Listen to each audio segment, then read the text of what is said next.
From Studio 43 in Welcome, North Carolina, you're listening to the Richard Petty Motorsports Podcast.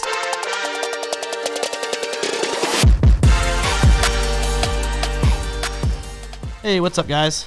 My name is Bradley Sisson on the marketing team here at Richard Petty Motorsports. I've been a 43 fan my whole life, and really excited to share with you our newest venture, starting a podcast. So alongside me, I've got our producer, Chris Sullivan. Hey, everybody. Thank you, Chris. Appreciate it. Yeah, that took a lot of effort from me. Yeah. So this is episode 1, and we wanted to start out and just introduce the podcast to you. If you're a new listener, thank you for being here. Hope you come back real soon. But basically, we were discussing it, and we just thought it would be a great way to share some inside info, stories, perspective from our team with our fan base, and we can, distribute it out, and you can plug it up while you're driving to work or going on vacation or hanging out with your family. And really wanted it to be educational, fun. Just a good listen from an inside perspective. There's a few other NASCAR podcasts out there that I'm sure our listeners are familiar with, and they're all pretty good. But this one is more focused on just a perspective from here at RPM, and we're hoping to have past, present, future employees, team members, friends of the family, just anyone who has some good stories to tell, some good insight to provide, and wants to come on and talk with us for a bit. Yep. So today, episode 1, we've got a really interesting guest for you. Our fueler, Ian Anderson, fueler or gas man, depending on which one you call it there. I always call it a gas man, and found out there are multiple terms. When he dropped fueler on us, I didn't know what he was talking about. Yeah. It's like... You need to know. I thought we had the gas man coming in, but no, I'm a fueler. Right. Okay. Great conversation with Ian. Ian was a pretty big time college football player. Had interest in going pro. Was really a beast. And his life path took him down the road to being a NASCAR crew member. And he shares his story from how he got to that point and how much it means to him, and how much he enjoys being part of this team and this family. Really, you'll hear that word a lot, family. So I guess without further ado, here's Ian. Enjoy. Okay. I'm Ian Anderson. I am the fueler on the 43 Cup car for Richard Petty Motorsports. I am from Pofftown, North Carolina, and this is my third... No, hold on. Do the math. Well, Bubba's first year with Petty was my first year with Petty. 2017, is that right? Yeah. Okay. So you said you're the fueler. Is that the technical term? Gas man, fueler. It's just, okay. They're synonymous. It depends on who you ask. Because I hadn't heard that term until I got in the sport. Well, I always was like, yeah, it's the gas man. He holds the gas can. And what's hilarious, too, is that I don't think he's going to be with us too much longer, but we actually have a crew member whose last name is Gassman. Yeah. Gassmann. And I was so disappointed when I found out that he's not the gas man. No, he is not. I'm a little bit more fit for the job. Yeah. But I do like Steve. I'll give him that. Yeah, he's a good dude. So I'm going to start out most of these interviews with the same question. We were talking about it a little bit earlier, but every time we're at the track during the weekend and I'm doing hospitality stuff or meeting guests or whatever, I always get the question, how does somebody get this job? How do you get into the sport? Because it's not like, you can go on Indeed and find an application, put your qualifications in, and be good to go. So, talk a little bit about your journey to getting to where you're at today. Well, I think NASCAR is it's a lot like any professional sport. It is a lot like it, but it's also very, very different. Mm-hmm. And main ones on our side, when you're going over the wall, it's gotten to the point where you're getting kind of recruited. When you get into the sport, you establish yourself, and then you kind of move around. But getting into the sport, I played football at Ball State University. Being from Pofftown and played at Reagan High School, got recruited, decided I wanted to go to Ball State. That's in Muncie, Indiana. The Ball Mason Jar. Have you ever heard of it? You're welcome. Yeah, I think we've talked about this before, but you're refreshing my memory. So after I was getting out, and I was talking to my parents. I actually had an interview with Marty Smith and on College game day, because we did this really bizarre workout where I dressed up like the Hulk. It was intense. So we'll come back to that. Yeah. So after that, when that went viral on College game day, after that, Marty gave me his number and he said, "Hey, what do you want to do? I mean, you got this charismatic personality. So what do you want to do?" And I was like, "Well, I actually, a lot of guys say, well, maybe be a professional wrestler." I said, "I'm not really into all that." I said, "I'd much rather go into NASCAR. I got a real, I want to be on pit crew." And he was like, "Wow, that's pretty cool." So you knew beforehand you had an interest in that. Yeah, it's actually 1 year to the date I got interviewed by Ball State, and after the interview, 1 year almost to the date, I signed with RCR. Oh, wow. Yeah. So it's a pretty cool story. But after I trained for the NFL draft. I had two pro days. Cool, kind of a weird thing is I did 43 reps at 225, and I'm on the 43 car. So I think that was pretty. Yeah, it's funny you mentioned that. My first position with the Pettys was up at Petty's garage, and I just remember one of the guys who'd been with the family for a long time. Some kind of coincidence came up where we had 43 or something, or it was like number 43 or something, and he looked at me and he goes, "You're going to see that number a lot." I was like, "What do you mean?" He's like, "It just happens.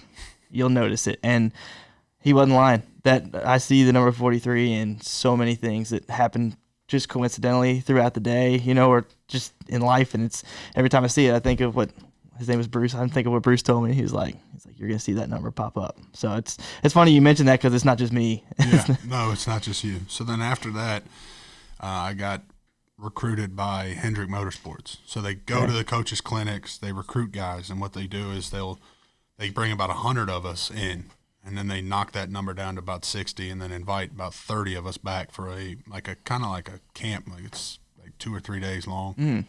So, and then that's when it's more NASCAR specific. Before that, it was kind of just overall athleticism, stuff like that. They kind of just wanted to see what they could do, and because the sport has really gotten to the point where it's easier to teach an athlete to use a wrench than it is to make a mechanic athletic. Right. So the nature of the beast is you want to go fast, and we're living in hundreds of seconds, So the element of human error is a good thing because it makes competition, but it's also the part, that you got to hone your craft. Yeah. So after I got recruited by there, I got down to like the final 10 callback, and they only hired 6. And it was a blessing in disguise. At first I was praying about it. I was like, "Oh, this is where I want to be." Guys were, this seemed like a good fit. And when he called me back, he was like, "Man, I regret to inform you, like, it's not going to work out." Mm-hmm. And all I asked, I said, "I appreciate the opportunity. All I ask is that you give me contacts." He said, "You belong in the sport. You got a passion for it." All I ask is just contacts to get my foot in the door. Mm-hmm. Just vouch for my work ethic. And I said, "And I'll do the rest." And I appreciate it. So I contacted a lot of people. And still waiting on some of them to call me back. 3-4 years later, I'm still waiting. If you're listening out there, just like just a call back. I got your message. Yeah. So some of those guys never called me back, but there was a couple that did. And actually, Petty, but when they were still in Mooresville, I went in there, and Rob Rogers was there and took me in and showed me around, and nothing really festered about that or came about it, but I enjoyed just to see that. And then I got a call from Ray right here at RCR, and I came here, and they could see, work ethic. It's contagious, and it's visible. When people see you working really hard, they can. So that's basically what I did. I went down there and I just hung around, and when I saw something that could be done, I did it. Wasn't getting paid. 4 months. I came 7 in the morning to 4 in the afternoon. I was working, and they were like, "Hey, this guy's worthy of it. Let's give him a shot." So an opportunity opened up. And some of the guys that were above me that I kind of looked up to that had helped me kind of get my feet in the door and kind of get established, they vouched for me and said, "Yeah, we'll make sure he's ready for Daytona." Mm-hmm. So, coming in, then I got ready, and then they put me on Brendan Gaughan's car. Love Brendan, great guy. And then I started out on the 62 Xfinity car, and that was my first go at it. Did you know from the get-go that you wanted to be a fueler, or was Jackman ever in the? Actually, I started. Yeah, when I first started, when I first was doing truck and ARCA and stuff like that, I actually was a rear carrier because we had 6 men at that time. Right. And then an opportunity opened up, and that's kind of where my build and where Yeah. my stature and everything. I didn't mean to offend you by not suggesting a tire changer, but I mean, you're a big dude. Yeah, my stature is kind of fit more for that mold. You have to be taller, stronger, for that. Mm-hmm. Those guys are usually a little bit smaller. I mean, they're not saying that there ain't big guys doing it, but my attributes were more fit for that position. What did you play in college? Offensive guard. Okay. Yeah. Number 69, Ball State University. That's like the perfect combination there. Oh, yes, sir. So that so Daytona was your first basically national series event. Like with pit crew guys, with drivers, they might like throw them in at a Martinsville or something to kind of get their feet wet. Do they do the same thing with crew guys, or sometimes not necessarily? Not if if their guys are rolling. A big thing about being on pit crew is it's not. You could take the 5 best guys in the sport, put them on a team together, and they won't be good. Right. It's all about chemistry, flow. I mean, how you build that. You know what I mean? Like, it's how can they flow together? It's like, honestly, when it goes perfect, we feel it. It feels like a perfect choreographed dance. Like everything's going smoothly. When it's going bad, it's not just like sometimes people on the outside will look at it and be like, look at the time and think, oh, that was a pretty decent stop. But then you'll see a guy getting angry and you'll wonder why. It was because something didn't go right. It didn't flow right. Yeah. I was, that's a good point you bring up because, during the race, I'm standing there underneath the pit box. I'm there with you guys. And, I'll see him come in, 4 tires, fuel adjustments, boom, off. Decent stop, right? And then I'll look and somebody will just, scream or whatever or slam gloves down or something. And I'm like, why are they upset? So it's probably because the flow just didn't go like you wanted. It. And then the repetition that you have down in practice, you're trying to get it to where it's, you practice like you play. So if you don't want to have any mistakes. Fiedler, one of the things he said to me a couple of years ago, and it really resonated with me, was the difference between, great and good. And he said that, a good person, player, athlete, whatever you want to say, practices it until they can get it, till they can get it right. Where a great one practices until they can't get it wrong. Yeah. And that really resonated with me because, you want to make it as we still try to replicate what's going on down there that we're going to deal with at the racetrack. But, you can't really replicate a race until you go through it. So experience is very, very important. And like you said, throwing me in.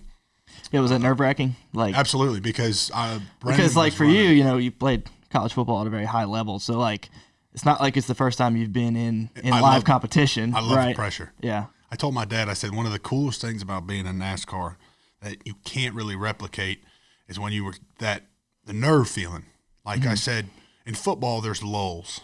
I'm not going to say that there's not. I'm giving 110%, but the feeling that I receive when the game's on the line or it's 3rd and short and I know we're running or 4th and 1 or 4th and goal or your back's against the wall, that feeling, I get that every pit stop. Right. So because they're all important. Yes, they're every one of them. Yeah, not saying that they weren't before, but like you're saying, every single one of them, it's to minute, single, and because at football play in reality is under 10 seconds. Yeah. You know what I mean? Of the violence that you're dealing with. Well, if you emulate that pressure, and then another thing that I like to, relate it to is my coach used to say, well, there's 5 of us now. There used to be 6, but a perfect example. Offensive line, there's 5 of us. My coach used to say, when you got 5 individuals, you slap somebody, it hurts. But when those 5 come together and they make a fist, you can knock somebody out. Right. So when we work together and everything's flowing good, you'll see it. You'll see the energy, the excitement when those guys are looking at each other with fist bumping and stuff like that. But, you're only as strong as your weakest link. I mess up. That's another thing that's important. Yeah. Everybody's got to go and do their job together so that we all succeed. Right. So I think that's important. Yeah, it's funny. You were equating it to as an offensive line. I was talking with our producer Chris here earlier today about how I look at it almost like a basketball team, just because now there's 5, right? So there's 5 on the court, 5 over the wall, and when I look at the people that are doing it, I was just curious from your point of view, who is the center, who's the power forward, who's point guard, assign a basketball position to everybody on our crew. Well, that's difficult for me because I can hoop a little bit. I'm in a basketball league, but I would say if you had to do it that way, that's kind of difficult. But for the most part, I would say I play center. Right.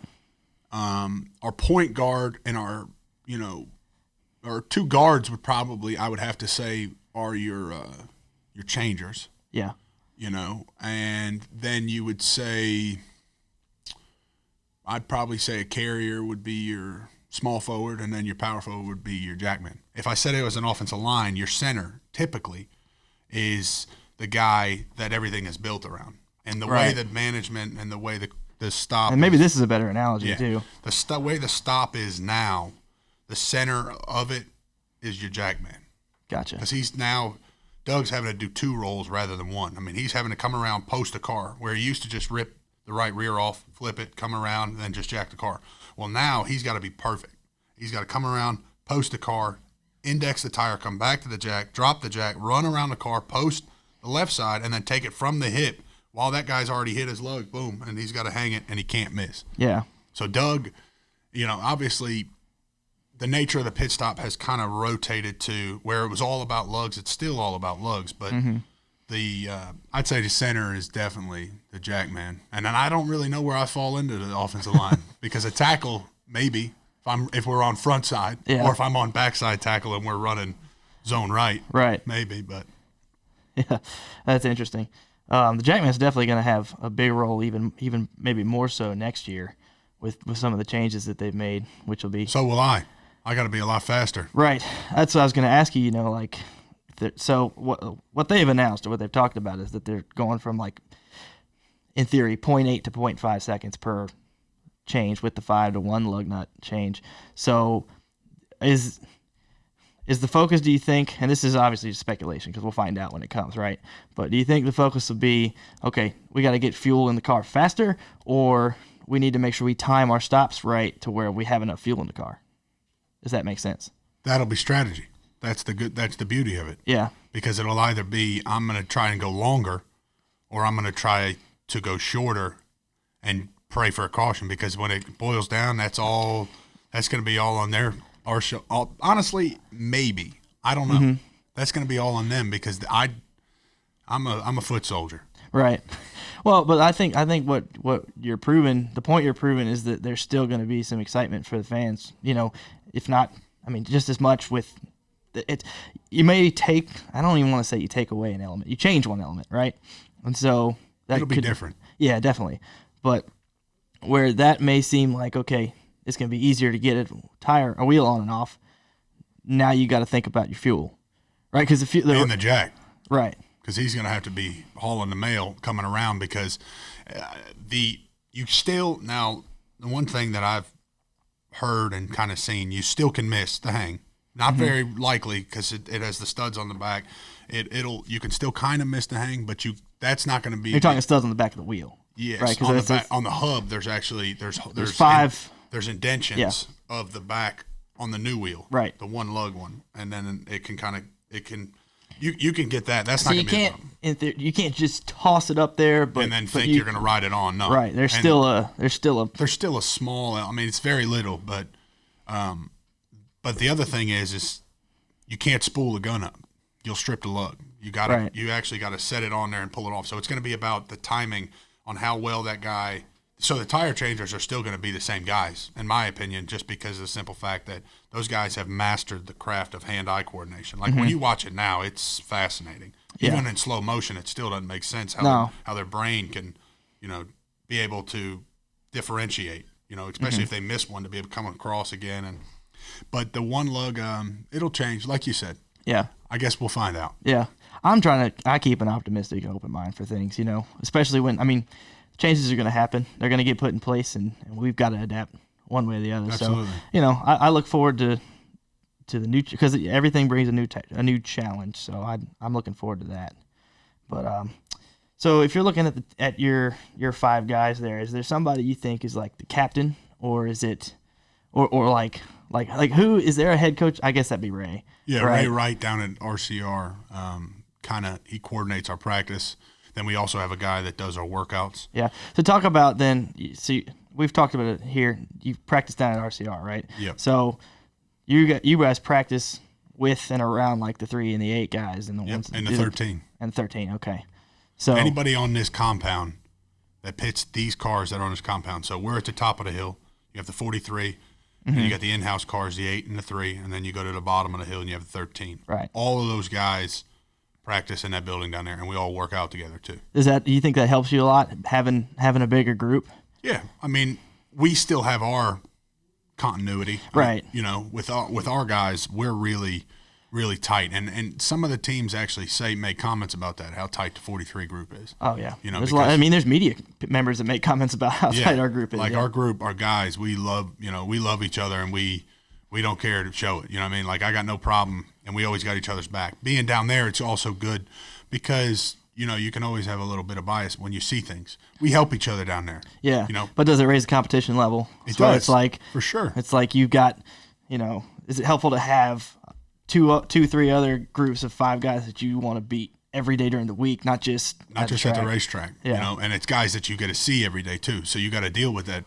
Yeah. You know what I mean? And that's a good element that they've added because when we go down there, everything is broken down. Everything. Yeah. I mean, we see, the eye in the sky. So you've got to, just for the folks at home who may not know, you have a camera that's basically a bird's eye view, like directly over the stop, right? Not just that, the changer has a helmet cam. He wears a GoPro. And that's being broken down right now down the hill. And they meet with all the changers and they watch the individual film. And then the coaches will discuss it with the guy individually. And then the group, some of the veteran guys will say, hey, look, your gun angle was off here. Your hand speed was wrong here. If you had loose here or not there, what I mean? Like everything is broken down. And that's one of the coolest things. And it was such an easy transition coming from college football because they beat you over the head with video and football. Yeah. I mean, I'm talking about they'll break your step down wrong. Well, here, they'll break it down and you have a timesheet. Everything is broken down. Wow. And then you'll see them and they post them. And then they have the average of the company and then compared yours to the average. Oh, wow. And they'll have them all on the board. So there's no hiding. No hiding, yeah. Right when you walk in, they'll tell you, how was the runaround? How was the plug-in? How was the exchange? I'd be willing to bet that most fans don't realize how much that's broken down.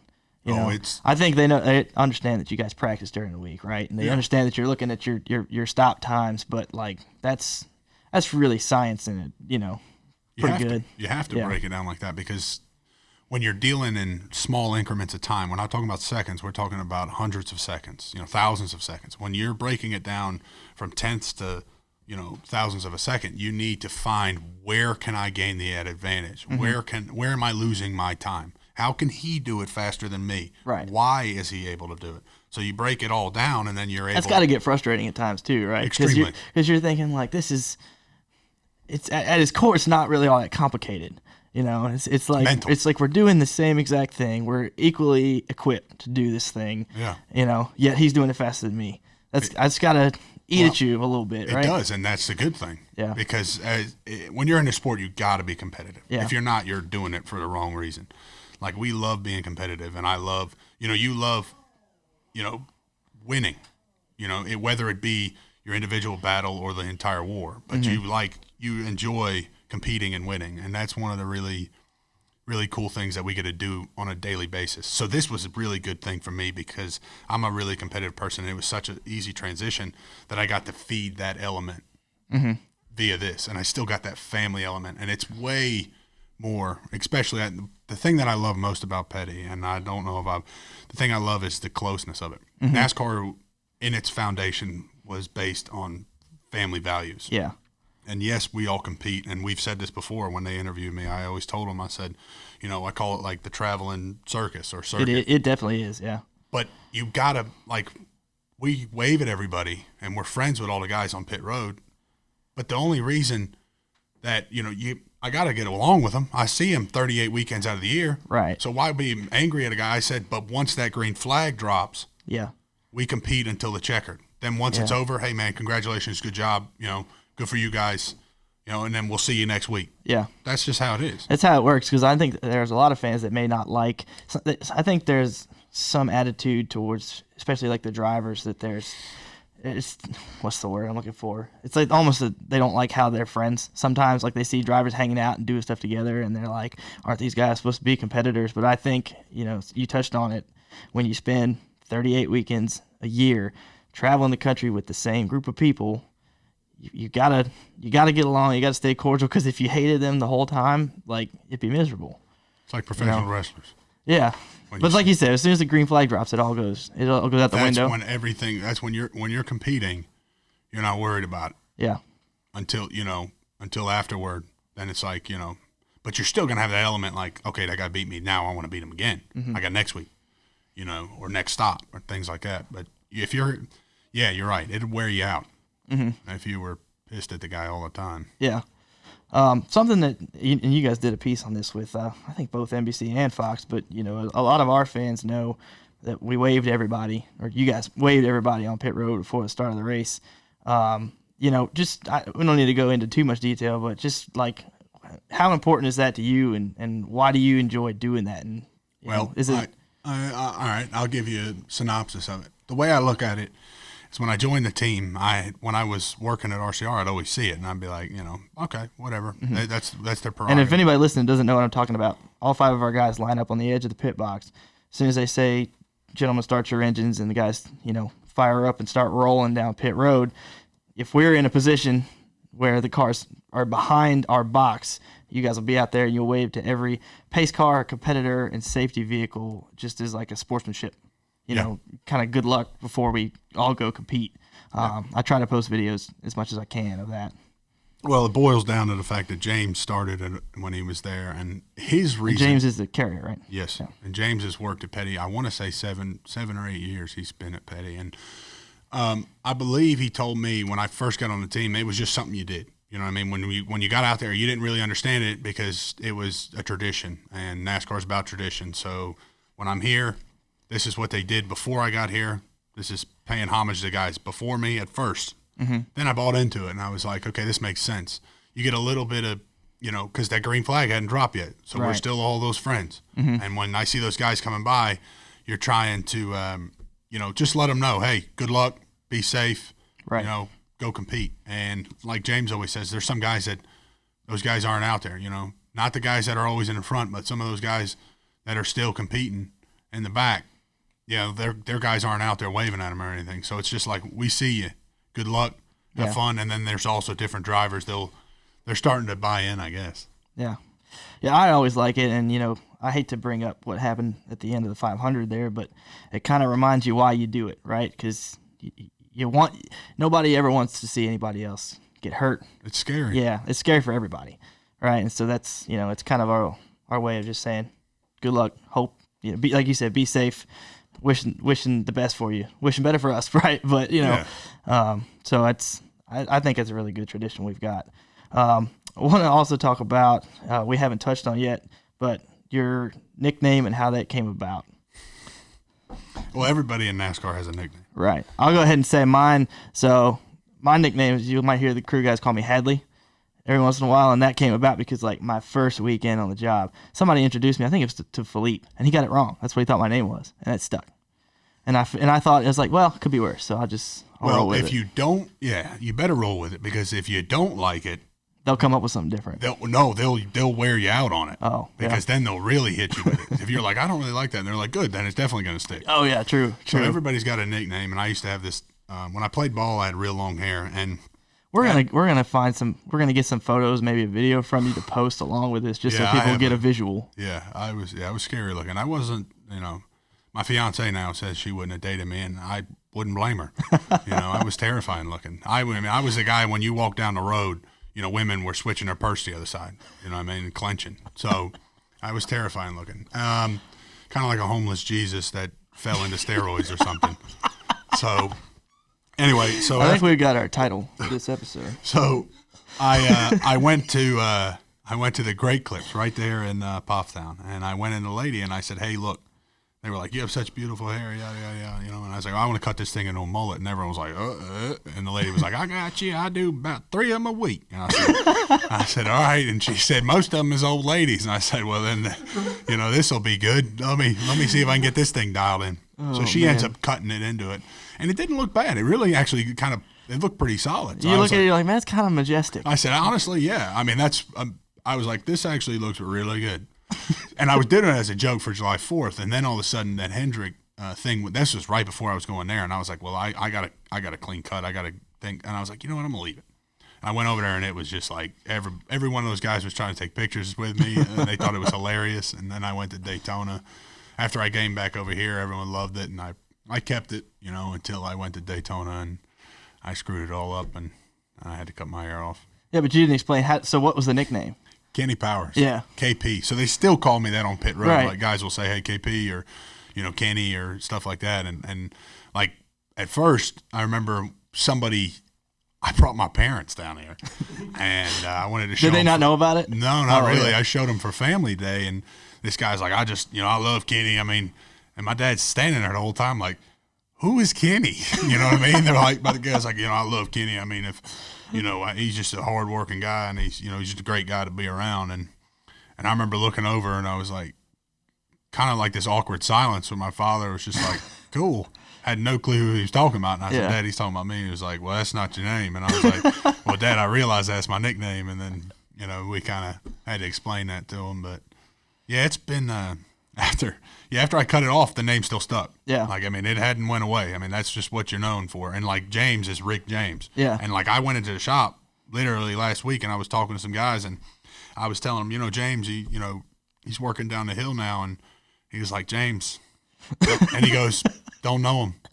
And I went, how long you worked here? I said, 10 years. I said, well, he's worked here 7.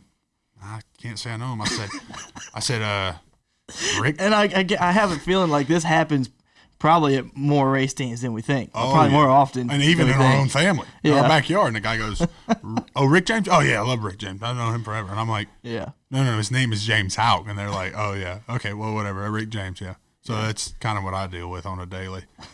That's awesome. Well, we're running right here at the end of our time slot, so really appreciate you being on, man. This was a lot of fun and a great way to kick off our new show. All right, well, that was episode 1. That was pretty awesome, I'd say. That was great. Really good way to start things off there, and thanks again to Ian for coming on. That was awesome storytelling, and like we said, just can't wait to have him back on. Anyways, we really appreciate you guys listening, and thank you for starting this journey with us.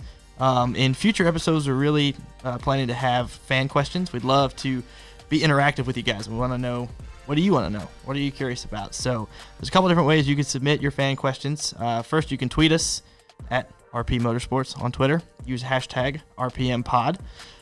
If you don't have a Twitter, you want to do a little bit more old school, you can email us, podcast at rpm43.com. That's podcast at rpm43.com. Or, just comment on a YouTube video. And we're going to be checking it all. And hopefully next time around, we'll shout out some fan questions, see what you guys want to know, and should be able to provide some answers. And to get you excited for the next podcast, who's going to be our next guest? I don't know. We don't know yet. But whoever TBD on that one. But anyways, it'll be great. If any of them are even remotely like that, then we've got quite the cast of characters here at the shop, so I'm not really worried. And you shouldn't be either. You should be excited. So if you liked what you heard, please subscribe, leave us a review. If you didn't like it, sorry, but please tell us why, because we're new to this podcast. We have some experience, and just looking forward to what you guys think and want to bring you a great product. So yeah, that's about it for the day. We'll see you next time. bye, everybody.